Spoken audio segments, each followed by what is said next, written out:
council chairperson. The process was generally peaceful, orderly, and transparent.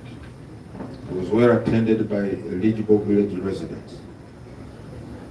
The preliminary field reports indicate that polling was successfully conducted in about 70,079 villages out of 71,214 villages, which represented 98.4% success rate. There were, however, a number of villages, about 1,135 so far, where polling could not take place or be completed due to various factors, such as disruptions and interference by some individuals and groups, chaos and violence, destruction of polling materials, particularly the village registers. Results were the candidates tied, disputes about the voters' registers, or death of nominated candidates, among others. In some villages, persons whose names did not appear in the village residence register presented their national IDs and demanded to be allowed to vote. In accordance with the applicable electoral laws, however, only persons whose names appeared in the village residence register were eligible to vote. As a result, those who were turned away, in some instances, caused a disruption of the electoral process, leading to calling off of the elections in some areas. Where circumstances permitted and the integrity of the polling materials were intact, the affected village council members agreed, together with our officials, to reschedule polling to today. And indeed today, Wednesday, 29th July, some polling has taken place in some few villages in the country, while others are awaiting the decision or a resolution of the Commission on the way forward. As we talk now, we have received quite a number of petitions, and people are anxiously awaiting to know the fate of the elections in their villages.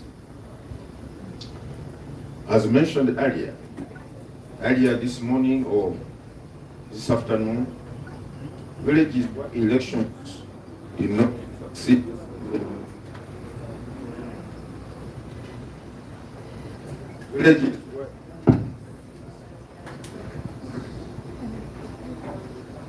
Villages where elections were not held yesterday have been conducted today, and we await the outcome of today's exercise as well. After reviewing the field reports that we have received so far, the Commission wishes to inform the country, and especially the affected villages where polling did not take place, that the Commission has agreed as follows. 1. In the villages where the village residents' voters' registers were destroyed, vandalized, or stolen, fresh registrations will have to take place before polling can be repeated. And we have already communicated to the said villages or areas that Thursday, 30th July, which is tomorrow, the process of registering residents will take place. And this of the registers will be conducted on the 31st of July, so that polling takes place on Saturday, the 1st of August 2026. Secondly, in villages where polling could not take place due to chaos, violence, and disruption, but the register is intact and have not voted today, polling will also take place on Saturday, 1st of August 2026. Thirdly, in villages where polling did not take place following the death of duly nominated candidates, fresh nominations will take place also tomorrow, Thursday, 30th of July 2026, while campaigns will be conducted on Friday, 31st July, and polling will take place on Saturday, 1st August. Now, for those villages where one candidate passed on, but there are other candidates who are nominated, candidates will remain in the race. They don't have to be again. The nomination will be conducted to fill that position which the deceased candidate has left. It could be a flag bearer of a political party. So we want to give the political party the opportunity to identify another flag bearer so that they are part of this process. The nominations exercise shall only be conducted to fill the vacancy created by the deceased candidate. As I said, candidates who had already been duly nominated shall not be required to appear for fresh nominations. The above interventions are intended to ensure that all villages complete the election of their village chairpersons so that they are part of the village executive committees, which is the next round of elections, as mentioned earlier, and would like every village to participate in the election of their parish or ward council chairpersons. The Commission also appreciates the cooperation of election officials, security agencies, the media, political actors, observers, and all stakeholders who have contributed to the successful conduct of the elections. The Commission further appeals all stakeholders in the villages where polling is yet to take place or where disputes about the outcome have not yet been resolved to conduct themselves peacefully and in accordance with all electoral laws and guidelines as issued by the Electoral Commission. We are aware that in some villages, the residents have disputed the results that or what transpired at the polling station. And indeed, as I've said, quite a number have raised a number of complaints or have raised complaints or petitions in that regard. We want to urge all these residents in those respective villages, hold your peace, wait and hear from the Commission. For our part as a Commission, we shall also ensure that any further actions with regard to the process in that polling station is put on hold until we have looked into the matter and guided or resolved or determined the way forward. The Commission would like to send out a strong warning to all those individuals who may be planning to cause violence and chaos to disrupt these repeat and residual elections, that they stand warned. The wrong arm of the law will be firmly applied against them. The Commission has also received reports of possible connivance by some of the election officers or polling or presiding officers manning these elections. We want to assure you that anyone, any individual who will be found to have acted contrary to the law will be dealt with decisively, so that we cleanse our elections and ensure that all of us who are participating in these processes act in strict compliance with the law. The Commission remains committed to conducting elections in accordance with the Constitution and the applicable electoral laws, and urges all stakeholders to continue to uphold the peace, respect the rule of law, and cooperate with election officials as the remaining electoral activities are concluded.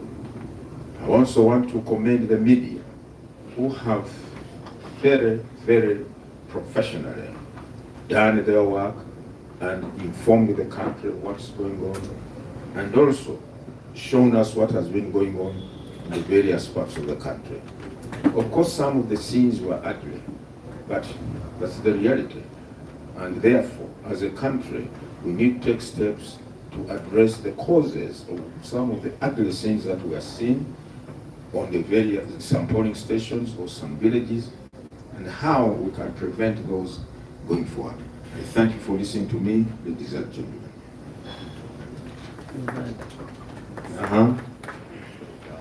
Mu Uganda basawo ne bannyabo olukungaana no twaluyise akawungeezi kano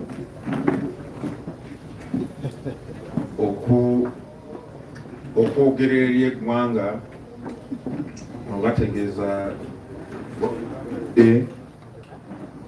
okusinziira byabadde mu kulonda olunaku lwajjo ffe nga kakiiko tuyozaayoza bannayuganda bonna abenyigidde mu kulonda kuno ng'abeesimbyewo wanga abalonzi kusinziira ku bitwala bye mu byalo bya Uganda bitwasobodde okulaba oba mu TV emikutu emirala abantu ba Uganda bajumbidde okulonda kuno era kyewunyisiza abantu abamu abaali bagamba nti okulonda kuno kw'okusimba ennyiriri kulimu obulabe bungi kubanga omuntu alaba gundi tampagira nti asimbye layini ebibega gundi nti abantu tebajja kulonda naye ffenna tukkirize nti eba tukimanyi nti abantu bajumbidde okulonda bazze mu buyingu bungi nnyo nnyo nnyo n'otunulira layini eva wali kutuuka eri eyo layini emu ekyo kikulagira ddala nti abantu ba Uganda bamalirivu ate babamanyi kiki kye baagala mu bintu ebikwata ku ggwanga lyabwe engeri balina obitambuzaamu. Twagala kubeebaza bannayuganda, temutuswazizza era mukoze kyonna ekiraga nti mukkiririza mu ggwanga lyammwe ate mukkiririza mu nkola eriwo ya demokurasiya ne mujja mu bungi bwe muti ne musimba layini ne mulonda bakisentebe bamu. Okutwalira wamu mu bitwakafunako kuva mu bitundu by'eggwanga biraga nti ebyalo emitwalo 7,214 okulonda kwatambudde bulungi era ebintu nebigwa bulungi mu byalo emitwalo 7,709 ogerageranya butundu 98 n'obutikitiki 4 ng'olaga nti okwo kulonda kwatambudde bulungi.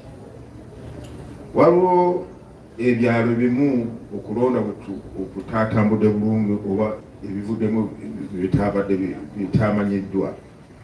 Ebyalo bino biri 1,135 ebitulina kati kusinziira ku bitwakafunako bw'obigeraageranya buli obutiki kamu no percentage emu n'obutiki 6 ku 100.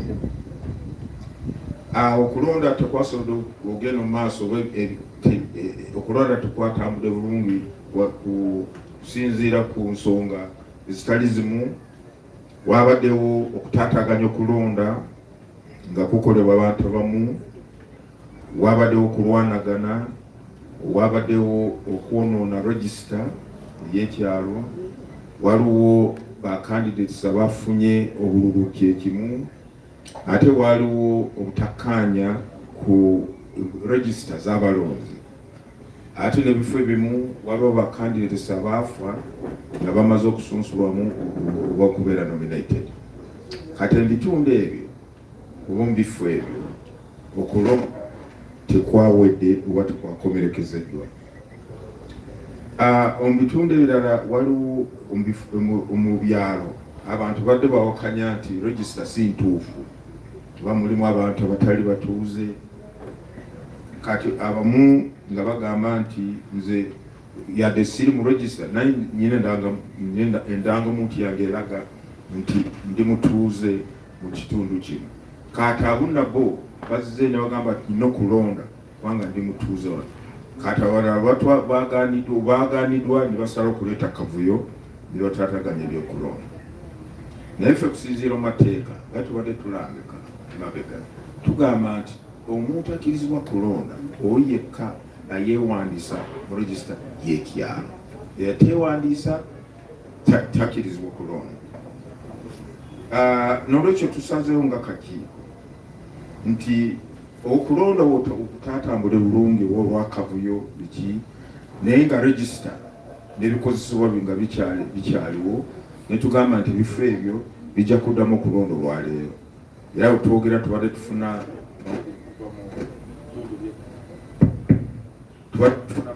bitundu by'eggwanga nga bitulaga nti okulonda bitundu ebyo kwazzeemu bulungi era abantu ne balonda naye abalamu waliwo abakiwakanya agamba ffe tetujja kukkiriza kuddamu kulonda twalonze olunaku lwajjo kati wetwogera kati waliwo kwemulugunya okuwerako twakafuna bitundu ebitali mu by'eggwanga ensonga bweti oba tetwalonze wakino nakiri oba abantu batataganyiza okulonda oliretalo waliwo bagamba nti presiding officer waliwo abadduse kuva ku polling station nga tebanalangira ebidomu ebyo byonna waffe nga kakiiko obirondoola ate n'okutegeeza abantu mu bitundu ebikwatibwako kiga ekigenda kuddirira kakati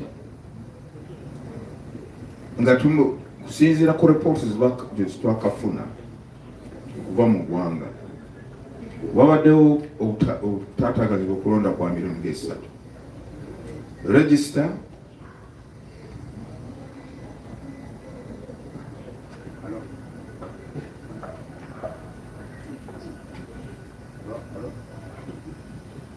Hello.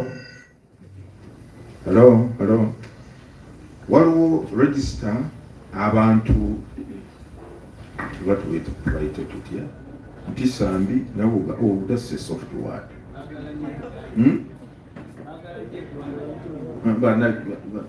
tubayite banampembe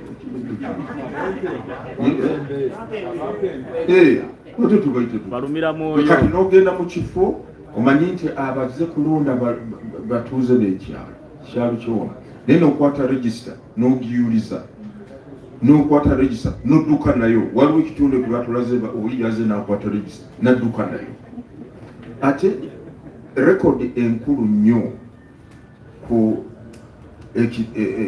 ekikozesebwa nnyo okulonda kuno okw'ebyalo register y'abatuuze kakati twasazeewo nti ebitundu ebyo byonna oba ebyalo ebyo byonna register bwe bagiyuliza oba ne bagibba abantu banakuddamu okwewandiisa nga kutandika olunaku lw'enkya ennaku 3 ate register eyo tulina ogyala okubanga tetulina budde kwewandiisa kujja kubeera ku lunaku lumu ate tugenda okugyanjula oba no okugitiima otudisplay nga 31 olwokutaano tusuubira nti byonna binaaba biwedde bulungi okulonda mu bifo ebyo register zibabba oba zibayuza kugenda kubeerawo lumu omwezi ogw'omunaana ate waliwo ebifo bimu okulonda tekwasobola okugenda mu maaso olwakavuyo okulwanagana n'okulemesa embeera eneesobola tusazeewo abaana natuyamba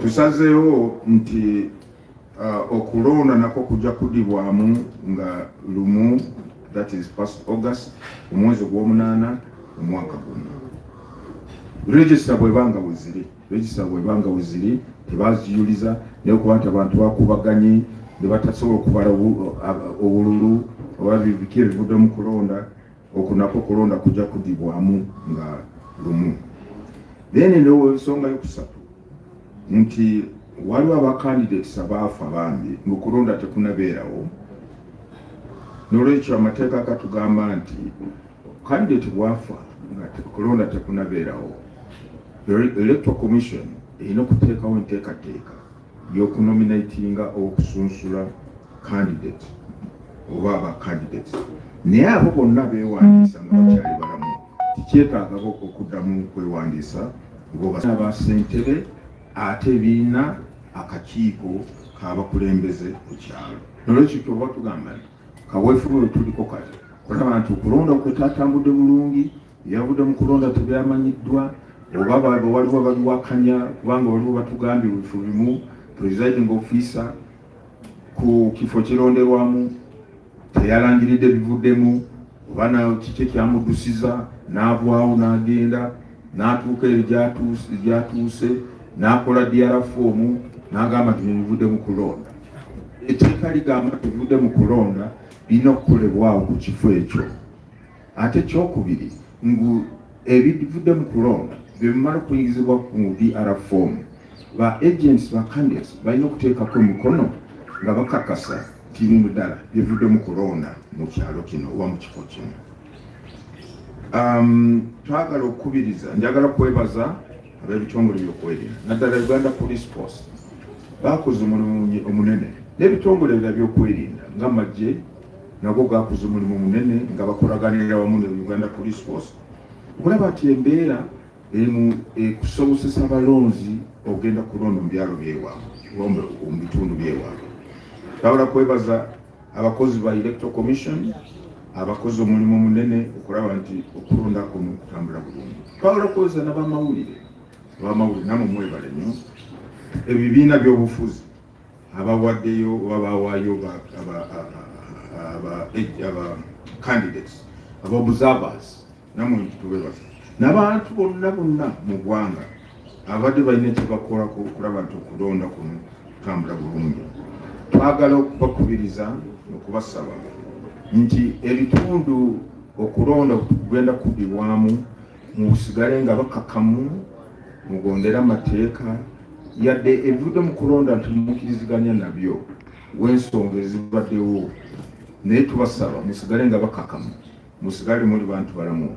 Akakiiko kali mu kutunuulira mu okwemulugunya kwammwe kuleese era tujja kuba tubategeeza kiki kyetusazeewo ekigenda mu maaso. Njagala okulabula abantu bonna abanaagezaako okweyingiza okutaataganya okulonda kuno kugenda kuddibwamu mu bifo kutabadde, ojja kuba mumenyi w'amateeka era ogenda kukolebwako. Leka abantu bagende balonde basentebe baabwe, oteri abakugira oteri abakute ku mukono. Olwekyo tugamba nti ife nga kakiiko twewaddeyo okulaba nti buli kiyaalo kyonna mu Uganda kiina ssentebe n'akakiiko. Mwebale nnyo, mwebale ddala.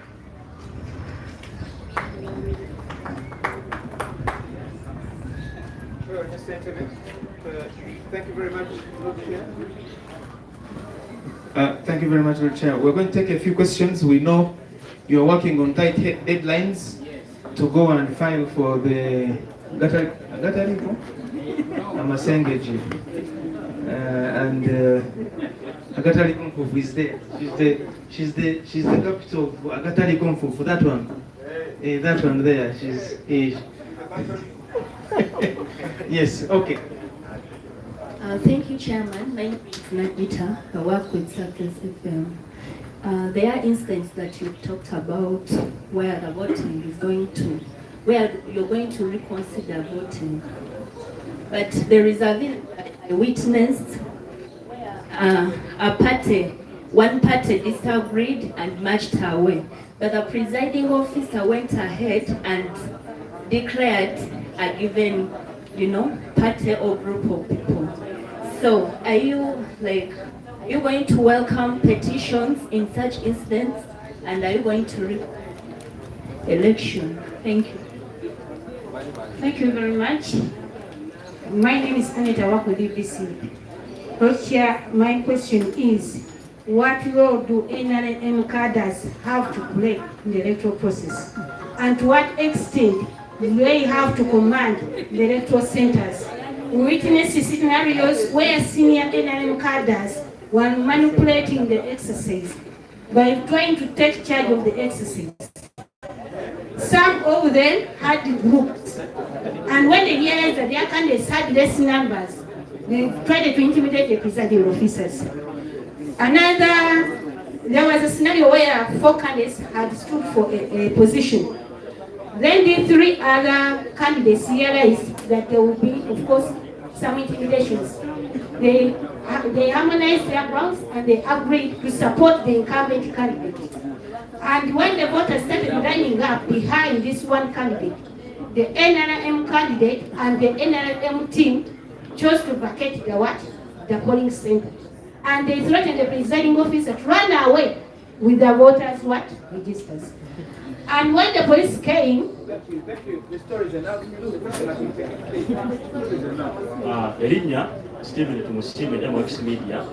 Olunaku olwo nakoledde mu Bongole Zone Legend Division okulonda kwatandise essaawa 7 naye eyabadde akuliramu ebyokulonda mu kifo ekyo bwe yabaze ng'alaba wa NRM alina obululu butono oba abalonzi batono ng'alaba amuvuganya alina bangi ne yeekandagga ye mwennyini akulira ebyokulonda n'addukawo ne baladisi n'ab'ebyokwerinda nga bakutte embuukuuni toyinza okuyita emiggo ne bagenda. Kyembuuza ebintu ebikola ebibiri ebyakoleddwa abakuumaddembe abatali mu yunifoomu n'ow'ebyokulonda okuddukawo n'agenda nga tabaze luuyi lulala kiri mu mateeka ga byakulonda era kirina we kirambikibwa kuba we yadduseewo n'agenda n'afuna ekifo we yalangiridde oli owa NRM yabadde alina abantu abatono era n'agamba nti ye muwanguzi akafo akaliranyewo we yaddukidde. Thank you. Tweyanzanye nze Lwanga okuva Hope TV.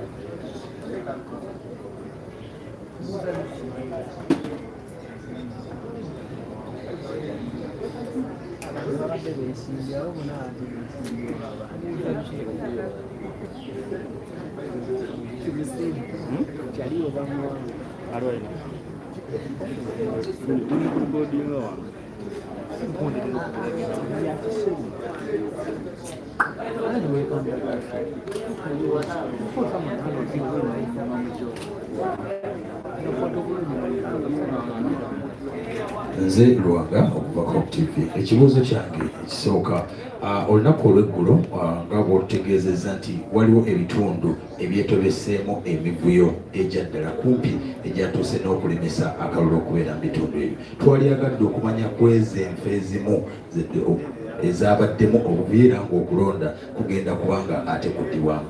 Then ekirala waliyo ebifo okulonda gye kwagenze ne kutambula bulungi wabula ku kiseera ekisembayo nga n'okubala kulinga okuwedde ate ne batandika okulangirira ebitavuddemu. Ekyokulabirako Masajja mu Kibira Zone B okulonda kwabadde Masajja Kibira B okulonda kwatambudde bulungi abantu ne basimba layini zaabwe newankubadde ng'obudde bwabadde bugenze bwe batuuse okubala abantu bamaze okubajjako obupapula ne batandika okubala nti kakati katubale obupapula mu mudde wali era n'obupapula ne babala nga waliwo kandidate alabika ng'awangula omulala.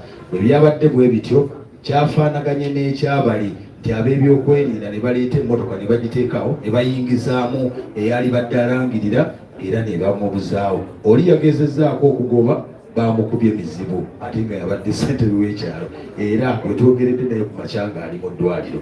Ebikolwa bwe bityo sinabiwulira nga byogera kati nga byabaddeyo. Amanya Liswasemera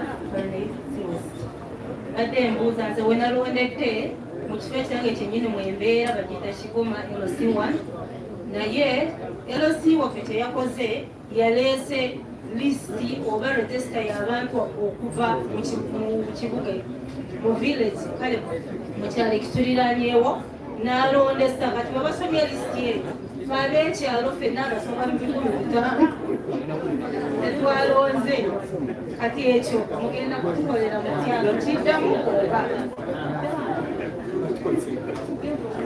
Mukama wange yanzanyo neyanze ku mukisa guno. The point yange weeri kyenjagala okwebuuzaamu era nga yangibwa ntya nabadde agent ewa Kisu Kakiri sub-county nga ndiwa. Let us keep quiet so that we listen to the questions. Today abadde agent wa Kigo Steven ewa Kisu Kakiri sub-county.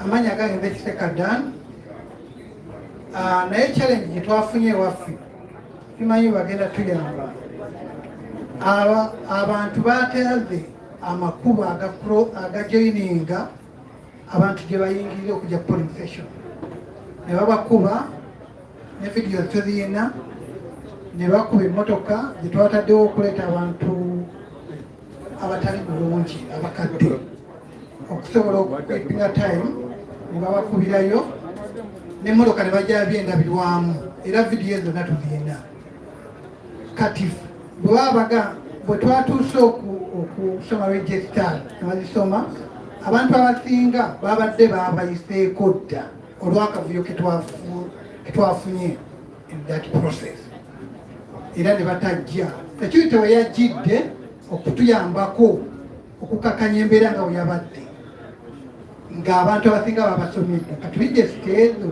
baba baddemu okulonda tugenda yambibwa tutya ng'abantu babafuna. Ekyokubiri kyensaba nti ffe bw'oba badde bamaze okulangirira ne tuteekayo complain ku sabu county abakoleddemu okulondesa bwe bategedde nti tulina attachment ne videos ne photograph baganye okusayininga report getwakola. Thank you. Straight to the point. Kigozi Joseph UBC. Nze kyembuuza Lord kikirizibwa amateeka g'ebyokulonda ddala bano aba LC1 singa oli abamu ku beesimbyewo batuuka ku layini ne basaala oli bagamba nze n'abawagizi bange tuze ku layini y'oli omu kikirizibwa oyo n'alangirirwa mu mateeka. Amanya Mugenyi Bukete Print. Kibuuzo kyange jo abafunye okwemulugunya abamu twalabe bagenda ku poliisi abalala bagenze kumuluka abalala kugombolola kyembuuza watufuwa omuntu alina okulaga nga afunyemu complaint. Thank you. Amanya ze Abu Kasozi nkola ne KBS TV. Ze nabadde wakiso ekyalo bakiyita Gulwe. Chairman w'ekyalo yali yanominatingwa ng'empapula yazifuna naye babadde beesimbyewo babiri. Kati babadde beesimbyewo babiri mu kujja ate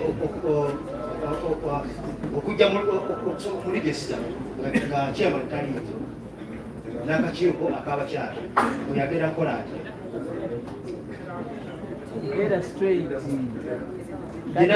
Gye nabadde ekyalo bakiyita Gulwe ewakiso. Chairman ow'ekyalo yanominatingibwa naye mu kujja okulonda yagenze okukebera mu nkalala ng'amanya ge tegaliyo ate nga beesimbyewo babiri ne bamaliriza nga balangiridde ebadde gwe yeesimbyewo naye ayinza kukola atya. Thank you. Thank you so much. My name is Suleiman Savugwao, NDS. I have only two questions. One is about time management in these elections. Yesterday in Machinde, one is Kanava and then is Chigowa. Electoral officers reached this place at around midday, yet you had said they'll be there before 8 a.m. How are we going to go about this? Then the second one, are the polling stations next to military barracks or maybe police barracks? One is Karole Zone in Kawembe. Right now they've been voting today, but people have been beaten. They end up saying one they voted was not declared. How are we going to go about this as well? Thank you. Chair, thank the last you. one. I'm Ron Mayanja. I do work for Prime Radio. First of all, I thank you, Lord Chair, and your commission for the good work yesterday done. I don't know whether what we saw, we as journalists, is what you saw. It was really a massive vibe and energetic. But I have two questions. The first one, yesterday there were death cases. How many so far did you register? Secondly, death. Secondly, can I guide? How many petitions received? Thanks.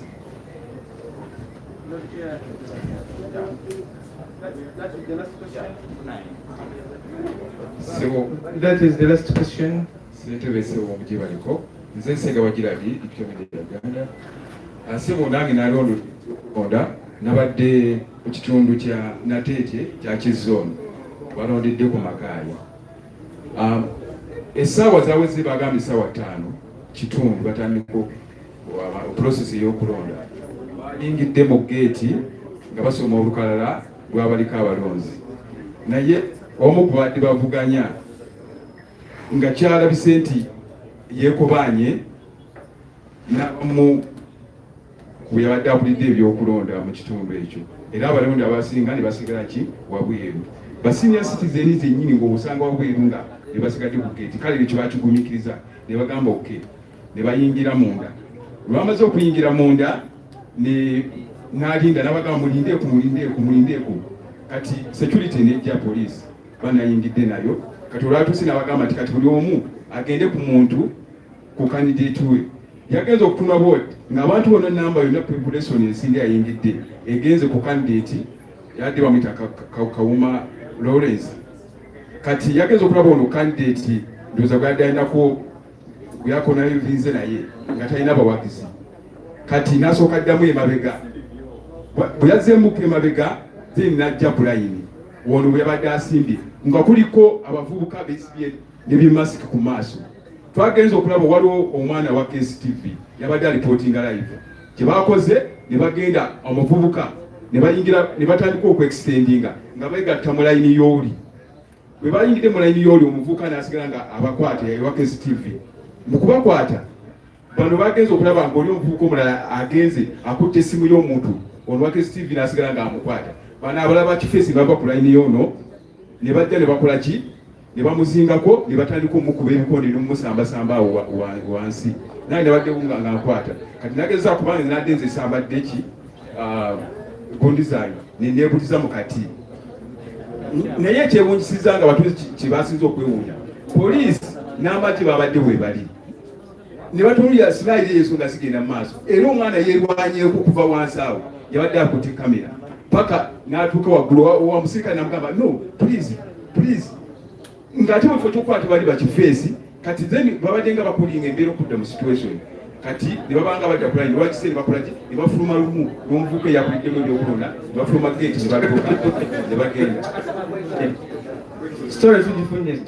kati abatuuzi tubadde bagezaako okulaga nti kati ekitundu ekyo bwebaana bazzeemu okulonda baani abagenda okuvulanyizibwa mu security y'ekitundu ekyo ng'olwedde kyeraze nti no bali balabye n'abamenyi b'amateeka olwedde bakifeesi nga tebayambiddwawo amawulire nga bamukudde ekirala otugambye nti bagenda kuddamu bewandiise register wezayiziddwa tubadde tukimanyi nti no electoral commission esigazaamu footage mu kompyuta nti singa zino ziba ziyiziddwa baddayo ne bapulintinga endala zeni okulonda ne kugenda mu maaso nga bafulumiza olukalala lugala Thank you very much.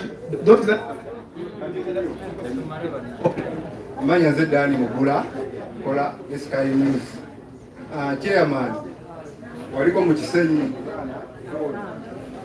abatuuze b'omuzaana zone balina okwemulugunya gy'oli nti akalulu kaayo kirabika nti gwe wakakyankalanyizza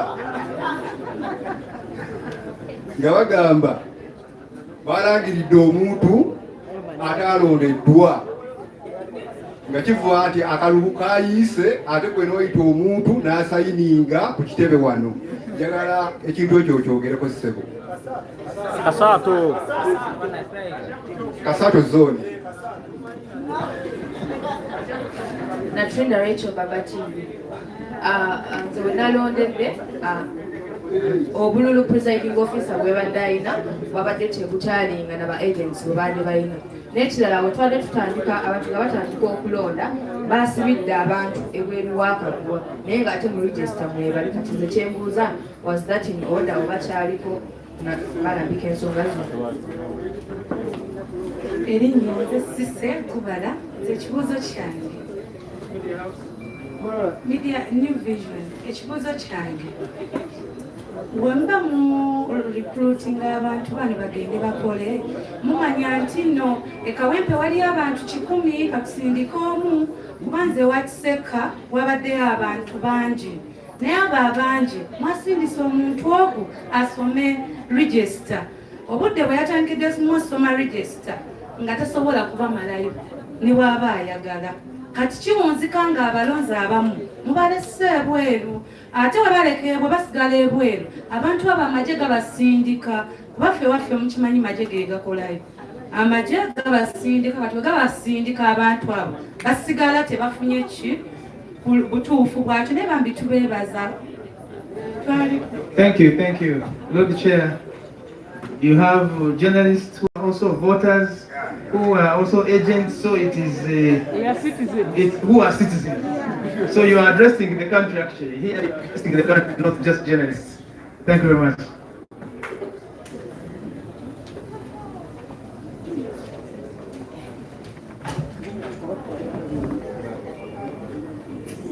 Thank you very much, the media.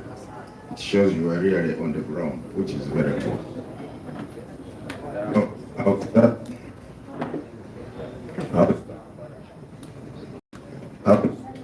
I'll start with the last question of Sisi.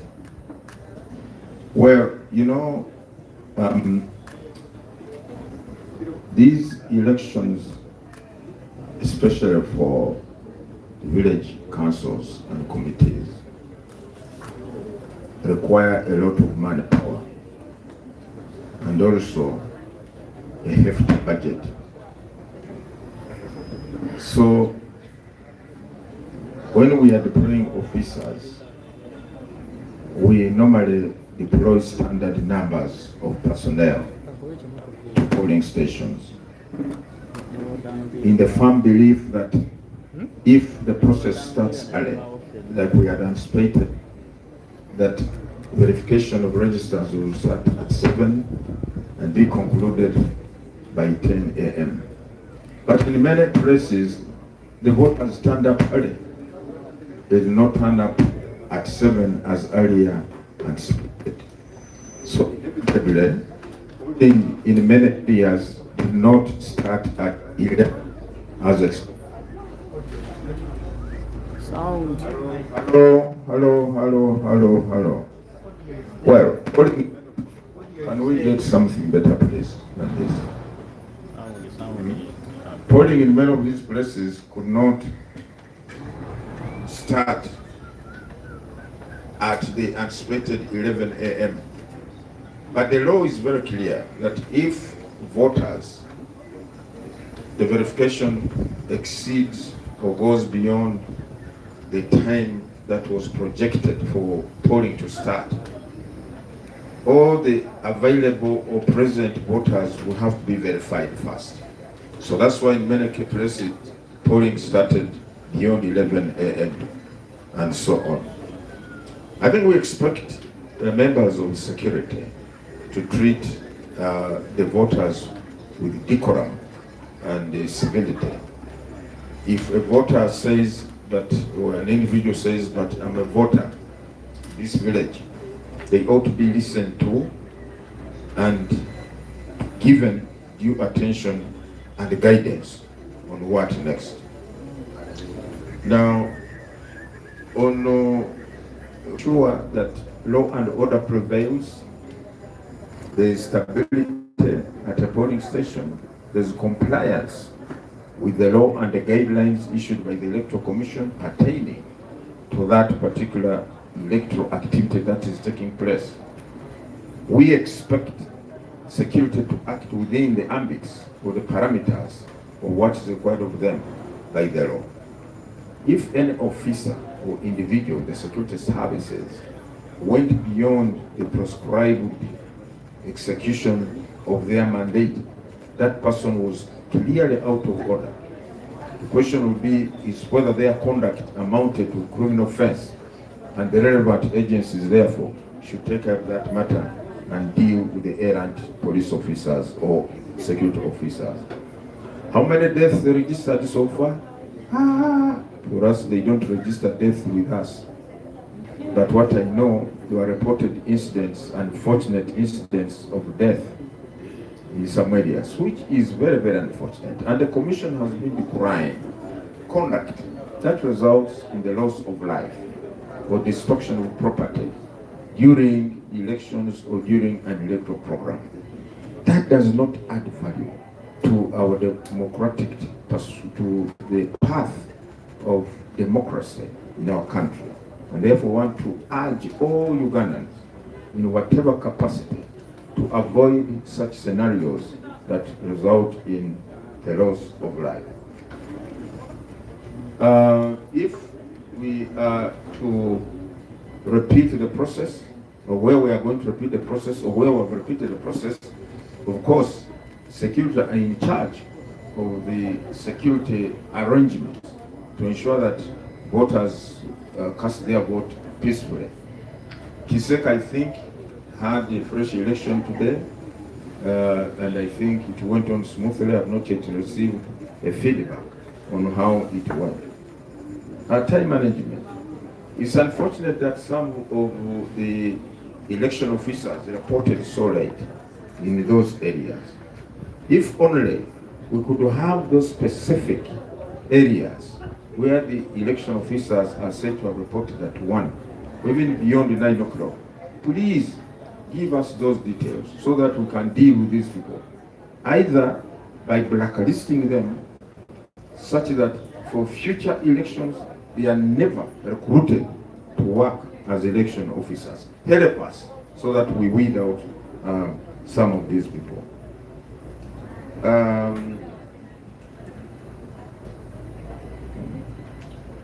Wakiso, a chairman who was nominated and his name was not on the register. That's all. He could only get nominated after being confirmed to be on the register.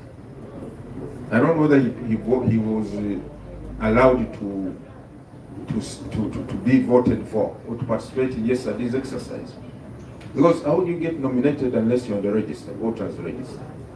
But if he did or he did not, then maybe we await to see what petition is going to raise, if at all, regarding his non-inclusion on the register at the time of polling, and yet at the time of nomination, he was found to be there. People being beaten. Why should voters be beaten? There are two instances. There was only one known instance where force can be applied against a voter, where a voter is acting in a manner that is in breach of the law. Even then, that individual is supposed to be handled in a manner prescribed by the law in the handling of suspects. But if the voter becomes violent, that's a different matter altogether. Then the security forces or law enforcement agencies have got to apply the kind of reasonable force that will contain this individual who is acting in a violent manner. Where do people complain? You can complain to the returning officer. You can complain here, as I talk now, as I've told you. We have quite a number of petitions. I don't have the number, but there are quite many. From the look of what I saw on the box file, I think they might be more than, they could be even 100 or so. Or I can't tell the number, but there are many. There are many petitions we have received this very day, the first day after polling. But you can complain anywhere, whether you complain to the returning officer, that is still part of the electoral commission. Whether you complain at headquarters, that's part of the commission. And mind you, when you complain to the electoral commission headquarters, we seek for reports from the field, our field people, as to the veracity or the issues pertaining to the complaint. Now, on the people crossing, the law says that once polling starts, you are not supposed to cross from one candidate to another. We understand that in some areas, when some voters realize that the line of their candidate was too short, the line of the opponent, the other candidate, who is the opponent of their candidate, was very long, they would rush over. Now that's not acceptable. Once counting starts, it means the process of polling has ended. It's like when in a secret ballot, once the ballot papers are inside the box, you cannot come to say, I want to change before the counting starts. When you see counting going to take place, you don't say, I want to change my voting or my ballot to another candidate. It's too late. So here, in lining up, the counting, the voting is said to have been concluded when the counting starts. even if they have not yet counted your candidate or the line of your candidate where you are. The moment counting starts, then it means polling has ended. So that is not acceptable. But before polling has ended, I mean before counting starts, people are free to change their allegiance if they want.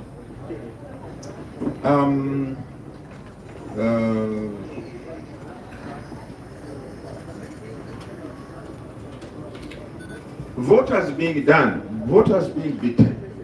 Who are these? Who are these people who are beating voters on their way to vote? The people are going to exercise their right. This election was well publicized. It was more or less a national election. It was even declared a public holiday to enable all voters from these villages go and cast. Why you obstruct them or even assault them or beat them? But mind you, we also meant to understand there were some people who were organizing vigilante groups or goons. I think one of you has asked that question.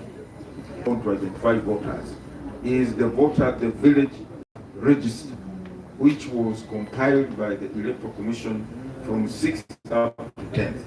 No incumbent chairperson had the right to produce any other list or register. They did not have. So any election officer or presiding officer who relied on the register or a list provided by the incumbent chairperson was clearly out of order. And if you have that evidence, produce it. If we have evidence, credible evidence, that a wrong register was used for polling at a particular polling station, inform the commission.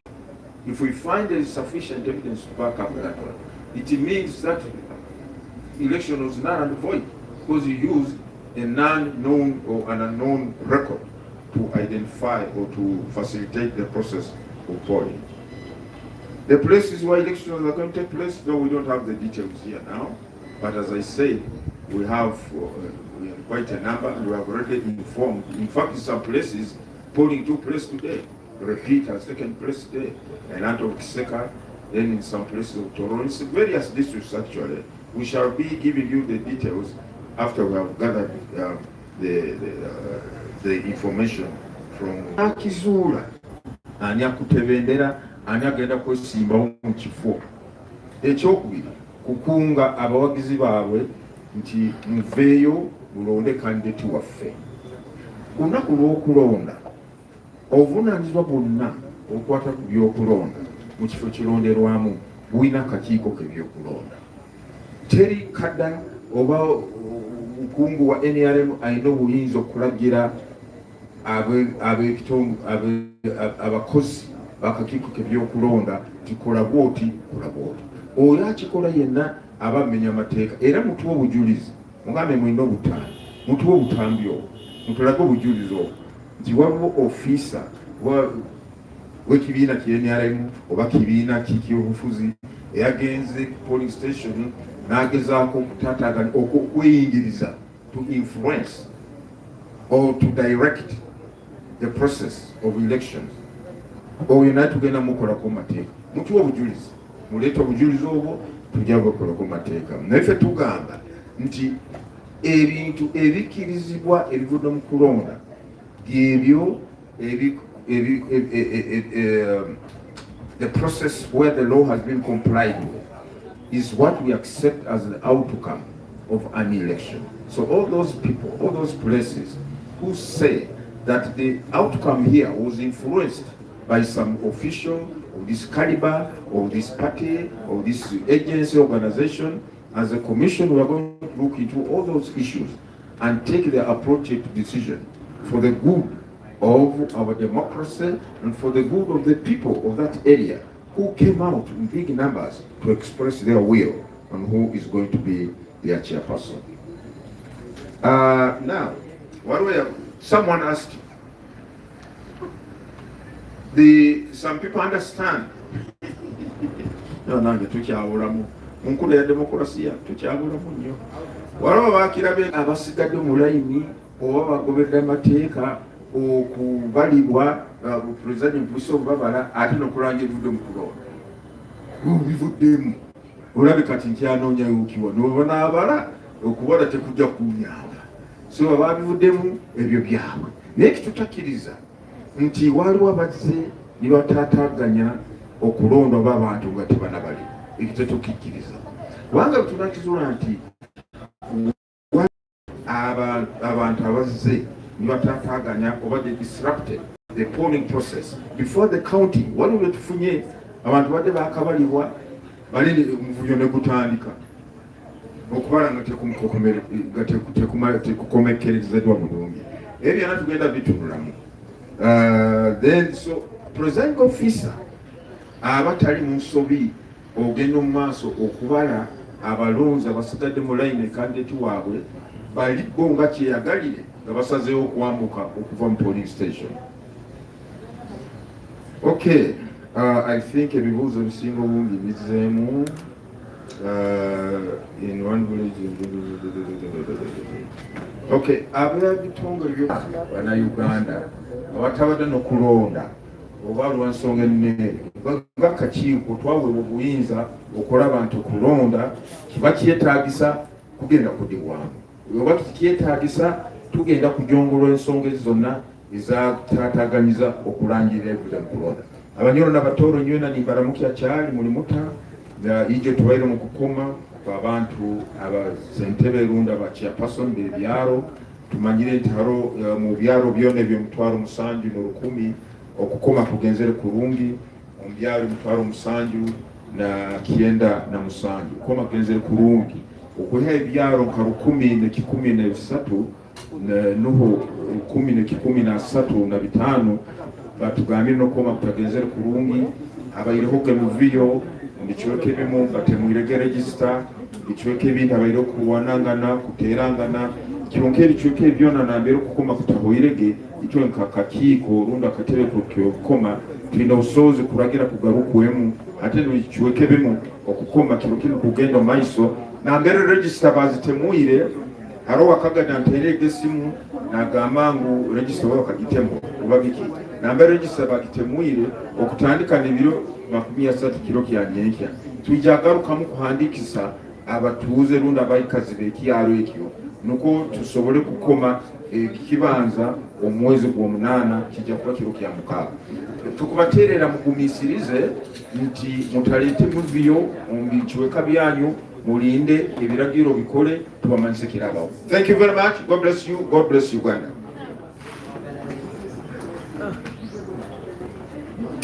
Thank you very much. Thank you very much, Lord Chairperson of the Commission.